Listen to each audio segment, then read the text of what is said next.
അമ്മാന്ന് പോലും വിളിക്കില്ല. അപ്പൊ 59ാമത്തെ വയസ്സിലാണ് നമുക്ക് ഇങ്ങനെ ഒരു കുഞ്ഞും കൂടിയും വേണം എന്നുള്ളൊരു ചിന്ത വന്നത് അല്ലെ? അതിന് ദൈവം നമുക്ക് രണ്ട് കുഞ്ഞുങ്ങളെ തന്നു. പക്ഷെ ഇപ്പൊ എനിക്ക് ഇടതും വലുതും സന്തോഷം കൊണ്ട് ഇരിക്കാൻ വയ്യ, ഇരിക്കാൻ വയ്യ. കുടുംബക്കാരാണേലും നാട്ടുകാരായാലും എല്ലാവരും വിമർശനം എനിക്ക് ഇപ്പോഴും പറഞ്ഞിട്ടാ ചേച്ചി വിമർശിക്കണേ. ഹായ് സുഹൃത്തുക്കളെ, ഞാനിന്ന് തൃശ്ശൂരുള്ള കേട്ടോ. തൃശ്ശൂർ തലൂര് എന്ന് പറയുന്ന ആ സ്ഥലത്തുള്ളത്. അപ്പോൾ നമ്മുടെ പേജിലൂടെ വ്യത്യസ്തമായിട്ടുള്ള ആളുകളെ നമ്മുടെ പേജിലൂടെ കൊണ്ടുവരാറുണ്ട്. ഒരു കൗതുകപൂർവ്വം നിങ്ങളത് കേൾക്കാറുമുണ്ട്, കാണാറുമുണ്ട്. അപ്പോൾ എല്ലാവരും സപ്പോർട്ട് ചെയ്യുന്ന എല്ലാവർക്കും ആദ്യം തന്നെ നന്ദി പറയാണ്. ഇപ്പോൾ ഇന്ന് ഞാൻ പരിചയപ്പെടുത്തുന്നത് 60ാമത്തെ വയസ്സിൽ 2 കുഞ്ഞുങ്ങൾക്ക് ജന്മം നൽകിയ ഒരു അമ്മയെ കുറിച്ചാണ്. അപ്പോൾ എന്തായാലും ഞാൻ അവരെ പരിചയപ്പെടുത്താണ്. ചേച്ചി നമസ്കാരമുണ്ട്. ചേട്ടോ പോവാണോ? നമസ്കാരമുണ്ട്. എന്ത് വിശേഷം? സുഖല്ലേ? ചേട്ടൻ്റെ പേരെന്തായിരുന്നു? മണി അല്ലേ? എന്താ ചെയ്യണേ? ഓട്ടോ ഓടിക്കുകയാണല്ലേ? ചേച്ചിയുടെ പേരെന്തായിരുന്നു? എൻ്റെ പേര് ലളിത. ലളിത അല്ലേ? നമ്മുടെ 2 മക്കളിങ്ങനെ നിൽക്കുന്നു. എന്താണ് മോൻ്റെ പേരെന്താ? മോൻ്റെ പേര് പറഞ്ഞേ. മോൻ്റെ പേര് പറയൂ. മോൻ്റെ പേരെന്താ? ആരവ് കൃഷ്ണ. ആരവ് കൃഷ്ണ. ആരവ് കൃഷ്ണ. ആദവ് കൃഷ്ണ. ആദവ് കൃഷ്ണ. അപ്പൊ ആദവ് കൃഷ്ണ, ആരവ് കൃഷ്ണ 2 പേര് നമ്മുടെ അടുത്തുണ്ട്. 2 പേരും നല്ല കളിയിലാണ്. ഇവർക്ക് എത്ര അഭിപ്രായം? 2.5 വയസ്സ്. 2.5 വയസ്സ് അല്ലേ? 2.5 വയസ്സായി. അമ്മക്ക് ഇപ്പൊ എത്ര വയസ്സായി? 62 വയസ്സ്. 62 വയസ്സ് അല്ലേ? അപ്പൊ ഇവര് ജനിക്കുന്ന സമയത്ത് 60 വയസ്സ് ആയിരുന്നു അല്ലെ? അമ്മക്ക് 60 വയസ്സായി അല്ലേ? എത്ര കുട്ടികളാണ് നമുക്ക്? എനിക്ക് 3 ആളാ. ആദ്യത്തെ കുട്ടിയാണ് ഗോപികുമാർ. അവൻ മരിച്ചു പോയതിനു ശേഷം 2 ആള് അലസിപ്പോയി. മരണപ്പെട്ടോ? എത്രാമത്തെ വയസ്സിൽ മരണപ്പെട്ടു? 22ാമത്തെ വയസ്സിൽ മരണപ്പെട്ടു. 22ാമത്തെ വയസ്സിൽ മരണപ്പെട്ടു. എങ്ങനെയായിരുന്നു? ആക്സിഡന്റ് ആയിട്ട് 5 വർഷം കഴിഞ്ഞു. അത് ശരി, അത് ശരി. അപ്പൊ അതിന് ശേഷം മുന്നേണോ മോന് മരണപ്പെട്ടത്? അത് ശരി, അത് ശരി. അപ്പൊ അത് കഴിഞ്ഞതിന് ശേഷമാണ് ഞാൻ ഇതിന് മുതിർന്നത്. എന്നെ നോക്കാൻ ആരുമില്ല. അച്ഛനുമില്ല, അമ്മയില്ല, ചേട്ടന്മാരുമില്ല, ആങ്ങളാരുമില്ല, ആരുമില്ല. അപ്പൊ പിന്നെ നമുക്ക് വേറെ വീട്ടിൽ ജോലിക്ക്, ഞാനൊരു ഹോട്ടൽ പണിക്കാണ് പോണത്. അത് കഴിഞ്ഞ് വൈകുന്നേരം 7 മണിക്ക് വീട്ടിൽ വന്നു കഴിഞ്ഞാൽ ഈ മോന്റെ ഫോട്ടോ ആണ് നമുക്ക് കാണുന്നത്. 9 മണി 9:30 ചേട്ടൻ ഓട്ടോ കഴിഞ്ഞ് ഓടി വീട്ടിലേക്ക് വരുമ്പോൾ അതുവരേക്കും നമ്മൾ വീട്ടിൽ തനിച്ചാണ്. ഒരു ടിവിയോ വേറെ എന്തെങ്കിലും കണ്ട് നമുക്ക് സമയം പോവാനായിട്ട് അതുമില്ല. ഒരു മോനേ ഉള്ളൂ.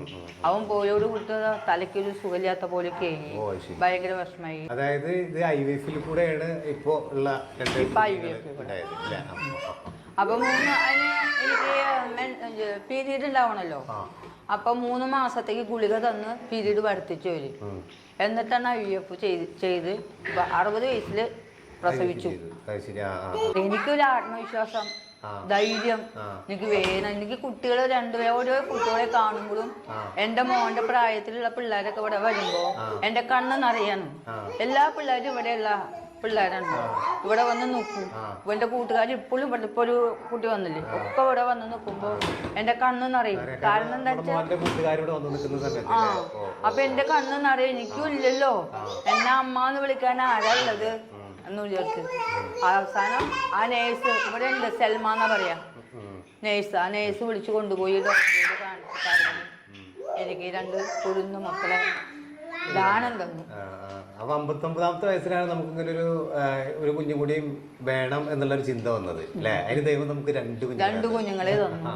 പക്ഷെ ഇപ്പൊ എനിക്ക് ഇടതും വലുതും സന്തോഷം കൊണ്ട് ഇരിക്കാൻ വയ്യ, ഇരിക്കാൻ വയ്യ. അത്രയും സന്തോഷമുണ്ട്. വയസ്സൊരു പ്രശ്നമല്ല, അത്രയും ഇതുണ്ട്, ഇമ്പ്രൂവ് ഉണ്ട്. പക്ഷെ ആൾക്കാർ പലരും പറയണ്ട തന്നെ. പക്ഷെ അതൊന്നും ഞാൻ ഈ ചെവിട്ടിക്കൂടെ കേട്ട് ഈ ചെവിട്ടിക്കൂടെ വയസ്സാം കാലത്ത് എന്തിനാണ് ഈ 2 കുട്ടികള്? ഇനി എന്ത് ചെയ്യും? എന്ത് ചെയ്യും? 2 കുഞ്ഞിക്ക് നിൽക്കാനോ ഇരിക്കാനോ നടക്കാൻ എന്തും ചെയ്യാൻ ഒരു ഇതില്ലേ, പ്രായമായില്ലേ. ഇപ്പൊ കുട്ടികളെ നോക്കാനുള്ള കരുത്തുണ്ടോ? വേറെ ആരെങ്കിലും ഉണ്ടോ? ഇപ്പൊ ഒരാള് കരഞ്ഞു, മറ്റാളും കരഞ്ഞു, 2 ആളും ഒപ്പം കരഞ്ഞു, എന്ത് ചെയ്യും? ഇപ്പോഴും ഞാൻ ഒരാള് കാലിന് ഒരാള് നെഞ്ചത്തും വെച്ചിട്ടായിരിക്കാം. 2 ആളും ഒപ്പം വാശി പിടിക്കും. ആരുമില്ല. ഇപ്പൊ കണ്ടേ നമ്മുടെ ഈ വഴിയിൽ ഒരൊറ്റ ആളില്ല. കുട്ടികൾ 2ഉം വാശി പിടിച്ച പ്രസവിച്ച സമയത്ത് ജോലിക്ക് പറഞ്ഞേക്കില്ല. ഞാൻ പറഞ്ഞേക്കില്ല. ഓട്ടോ ഓടിക്കില്ല. കാരണം എനിക്ക് സിസേറിയനല്ല, ഇവിടുന്ന് തൊട്ട് ഇവിടം വരെയാ കീറിയണത്. എന്നിട്ടാണ് കുട്ടികളെ എടുത്തത്. എന്നെ ആസ്പത്രിയിൽ ഇവർക്കാണെങ്കിൽ എന്നെ കൊണ്ട് നോക്കാൻ പറ്റില്ല. ഡോക്ടർമാരും നേഴ്സുമാരാണ് എന്നെ അവിടെയാണ് നോക്കിയായിരുന്നു. അവിടുത്തെ സീപ്പർമാരെ എന്നെ പിടിച്ച് കൊണ്ടുവരിപ്പിക്കാനും കൊണ്ടുപോകാനും എഴുത്താനും എല്ലാത്തിനും. 5 മാസം തൊട്ട് ലീന മേഡം എന്ന് പറഞ്ഞൊരു മേഡം ഉണ്ട്. അവിടുത്തെ മെയിൻ ആളാ ചാലക്കുടിയിൽ ആ നേഴ്സറി ഇതില്ല. അങ്ങോട്ടാണ് ഓരോ കിലോ കപ്പലണ്ടി കൊണ്ടു തരും, പച്ചക്കപ്പലണ്ടി. അത് ഒരാഴ്ച കൊണ്ട് തിന്നു കഴിയണം. എന്താ വെച്ചാൽ പാലുണ്ടാവണം. വയസ്സായില്ലേ, പ്രത്യേക പരിഗണന. കാണാൻ പറ്റില്ല. അവനെ 90 മില്ലി ഉള്ളൂ, 900 മില്ലി. കോഴിക്കാൽ, ഈ കിളിയുടെ കാലില്ലേ അതേപോലെ ഉള്ളൂ, 900 മില്ലി. ഡോക്ടർമാരെ എടുത്ത് അവരാണ് പാല് തന്നത്. പാൽ പൗഡർ 500 രൂപയാണ് ഒരു ടിന്നിന്. അത് കലക്കി കൊടുത്താണ് ഇപ്പൊ 2 പേരും ഇമ്പ്രൂവ് ആയി. 2 പേരും 900 ഗ്രാം ഉണ്ടായിരുന്നുള്ളൂ. അല്ലല്ല, ഇവ 1,400. ഇത് മൂത്ത ആള്, അത് രണ്ടാമത്തെ ആള് 900 മില്ലി. അത്രയുമൊക്കെ ഫെബി മേഡം എന്നാണ് പറയാ ഡോക്ടർ. 2 കുട്ടികളാണ് എന്ന് എപ്പോഴും അറിഞ്ഞത്? 2 കുട്ടികളല്ല, 3 പേരുണ്ടായിരുന്നു. 3 പേരുണ്ടായിരുന്നു. 3 പേരാണ്. അപ്പൊ സ്കാൻ നോക്കുമ്പോഴാണ് 3 പേരുണ്ട് എന്ന് പറയുന്നത്. സ്കാനില് 3 കുട്ടികളുണ്ട്. അതില് ഒരാൾക്ക് ഹാർട്ട് ബീറ്റ് ഇല്ല. അപ്പൊ ഒരാളെ നമുക്ക് കളയണം. ഡോക്ടർ പറഞ്ഞു ഒരാളെ കളയണം എന്ന് പറഞ്ഞിട്ട് ഡോക്ടർ എല്ലാ ദിക്കിലും വിളിച്ചു ചോദിച്ചപ്പോ 1 ലക്ഷം രൂപ കൊടുക്കാനെന്ന് പറഞ്ഞു. 2 കുട്ടികൾക്ക് വിഷമം വരാണ്ട് ഒരാളെ എടുത്ത് അലവ് ചെയ്യണം. അപ്പൊ എന്താ വേണ്ടപ്പോ എന്റെ കയ്യിൽ കാശൊന്നുമില്ല. ഞാൻ പറഞ്ഞു വീട് കണ്ടാൽ തന്നെ തോന്നില്ല, അത്രയും ഇതിലാണ് കിടക്കുന്നത്. അപ്പൊ ഡോക്ടർമാർ, അവിടുത്തെ ഡോക്ടറിനെ ഓരോരുത്തരെ വിളിച്ച് ചോദിച്ച് ഡോക്ടറെ കൂട്ടുകാരൻ 7ാം മാസത്തില് കൃഷ്ണൻകുട്ടി ഡോക്ടർ അവിടെ ചെന്ന് വേണം, എന്താ കാശില്ല. ഫ്രീ ആയിട്ടാണ് ചെയ്തത്. എനിക്ക് ഫ്രീ ആണ് എല്ലാം. 10 രൂപ ചെലവ് ചെയ്ത് അവിടെ സ്കാൻ ചെയ്യണമെങ്കിൽ ഒരു കുട്ടിക്ക് 2000 രൂപയാണ്. ഇപ്പൊ 2 ആളാണെങ്കിൽ 4000 രൂപ കൊടുക്കണം. പക്ഷെ എനിക്ക് അവിടെ നിന്ന് എല്ലാ മരുന്നുകളും തരും. ആഴ്ചയില് അവിടേക്ക് ചെല്ലും, സ്കാൻ എടുക്കും, എല്ലാ പരിപാടിയും ചെയ്തു തന്നു. എൻ്റെ ഒരു മകന്റെ ഒരു ഇതാണ് കേട്ടോ. മകൻ എപ്പോഴും പിന്തുണയുണ്ട്, എനിക്ക് ഇപ്പോഴും ഉണ്ട്. ഏത് സമയം പിന്തുണയുണ്ട് എനിക്ക്. എന്റെ മൂത്ത മോൻ എപ്പോഴും തരും, ഇപ്പോഴും ഉണ്ട്. എന്തെങ്കിലും വേണമെന്ന് പറഞ്ഞ മനസ്സ് വിഷമിച്ച് ഇങ്ങനെ ഇരിക്കുക അതിന്. അപ്പൊ എന്റെ മോൻ എന്തെങ്കിലും ഒരു വഴി കാണിച്ചു തരാണ്ടിരിക്കില്ല, അത്രയ്ക്കുണ്ട്. ഇപ്പൊ 2 കുഞ്ഞു മക്കളുണ്ട്. ഇവരിത് കാരണം നമുക്ക് വേദന അറിയണില്ല. ആൾക്കാരൊക്കെ വിമർശിക്കുന്നുണ്ട്, നാട്ടുകാരായാലും എല്ലാവരും വിമർശനമാണ് എനിക്ക് ഇപ്പോഴത്. വിമർശനം പോലെ ഇപ്പൊ വെറുതെ ഒരു വീട് കിട്ടി, ഈ വീട് വെച്ച് തന്നില്ലേ, ഇപ്പൊ സ്വന്തം ഒരു വീടായി, 2 കുഞ്ഞു മക്കളായി. ഇനി എന്തിനും നിങ്ങൾ ഇതേപോലെ സാഹസത്തിന് പോയി ഓരോരുത്തരുടെ നാട്ടുകാരെ കയ്യിൽ കാശ് വാങ്ങണത്? ഞാൻ ആരോടും കൈ നീട്ടണില്ല. എന്റെ പൊന്നു മക്കള് 2 മക്കളുണ്ട്. എന്റെ മോൻ പോയതിന്റെ ഒരു ദുരിതവും കൈ വെച്ച് ഞാൻ നടക്കുന്നുണ്ട്. ഞാൻ പുറത്തേക്കൊന്നും പോണില്ല, ഞാൻ ഇതിന്റെ ഉള്ളിൽ തന്നെ ഇരിക്കുന്നുള്ളൂ. ഇനിയിപ്പോ എന്താ ചേച്ചിയുടെ ഒരു ആഗ്രഹം എന്താണ്? 2 കുട്ടികളൊക്കെ സന്തോഷമായിട്ട് ഇപ്പൊ ഞാൻ 2 കുട്ടികളെ നല്ലോണം പോലെ നോക്കണം, അവരെ പഠിപ്പിക്കണം.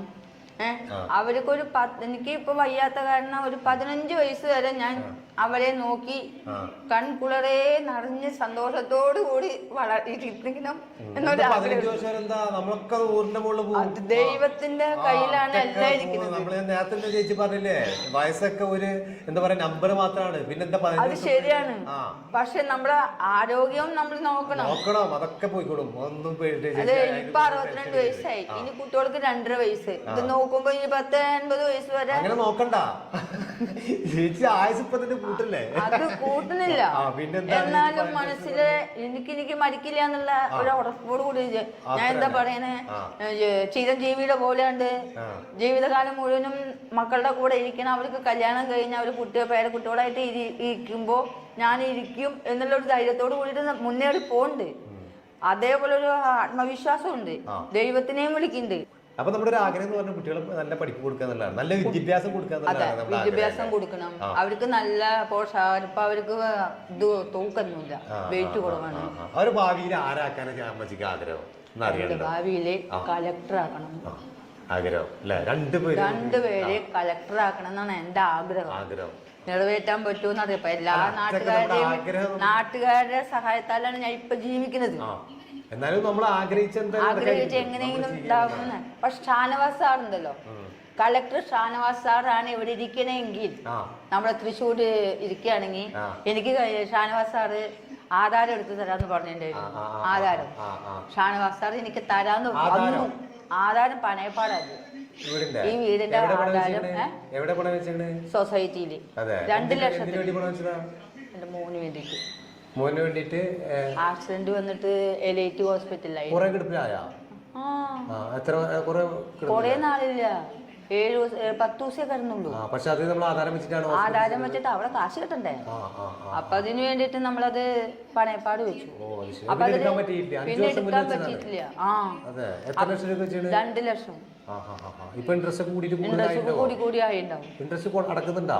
അന്നൊക്കെ അടച്ചിരുന്നു, പിന്നെ അടച്ചിട്ടില്ല.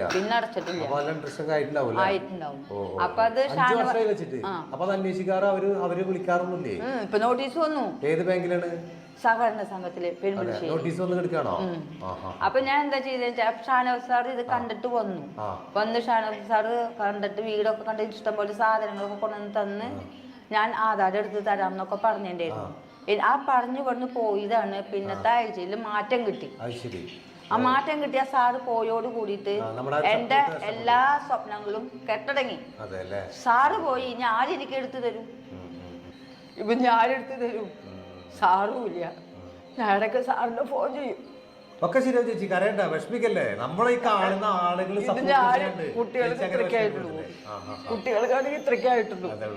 2 ലക്ഷം രൂപയല്ലേ ഉള്ളൂ. 2 ലക്ഷം അതൊക്കെ നമ്മുടെ ഈ നമ്മളെ സ്നേഹിക്കുന്ന അല്ലെങ്കിൽ നമ്മുടെ ഈ എന്താ പറയാ കണ്ണുനീര് കാണുന്ന ഒരുപാട് പേര് സഹായിക്കാൻ എത്തും. ചേച്ചി ഒരു പേടിയും പിടിക്കണ്ട കേട്ടോ. നമുക്കറിയല്ലേ ഇങ്ങനെ വിഷമിച്ചിട്ട് എന്താ കാര്യം, അറിയാലേ, എല്ലാം റെഡിയാവും. അപ്പൊ ഒരു ആധാരം ഇപ്പൊ പണയത്തിനുണ്ട്, അത്ര അതെല്ലാം ഒരു വിഷയമുള്ളൂ. അല്ലാണ്ട് എല്ലാം ഹാപ്പി അല്ലേ നമ്മള്, സന്തോഷല്ലേ. 2 കുഞ്ഞുങ്ങളെ തന്നു, വളരെ നല്ല എന്താ പറയാ സുന്ദരന്മാരായ 2 കുട്ടികളെ തന്നു, അതൊക്കെ സന്തോഷല്ലേ. പിന്നെ ക്യാഷിന്റെ കാര്യല്ലേ, അതൊക്കെ റെഡിയാവും. അപ്പൊ എന്തായാലും എല്ലാവരും ഒന്ന് സപ്പോർട്ട് ചെയ്യാം. ഞാൻ എന്തായാലും നമ്മുടെ നമ്പർ ഞാൻ കൊടുക്കുന്നുണ്ട്. അപ്പൊ സപ്പോർട്ട് ചെയ്യാൻ താല്പര്യമുള്ളവര് അമ്മയ്ക്ക് ഒന്ന് വിളിക്കുക. എന്തായാലും നമ്മുടെ നമ്പർ കൊടുക്കുന്നുണ്ട്, വിഷമിക്കണ്ട കേട്ടോ. നമ്മുടെ ആളുകൾ സഹായിക്കും, അതുപോലെ തന്നെ എന്നെ കൊണ്ട് പറ്റാവുന്നത് ഞാനും ചെയ്യണം കേട്ടോ. എന്തായാലും സന്തോഷമായിട്ട് കുട്ടികളൊക്കെ വളർത്തുക. 2 കുട്ടികൾ പൊന്നോമന മക്കളെ ഞാൻ പൂപോലെ ആത്മവിശ്വാസത്തോടുകൂടി ഞാൻ നടക്കുന്നുണ്ട്.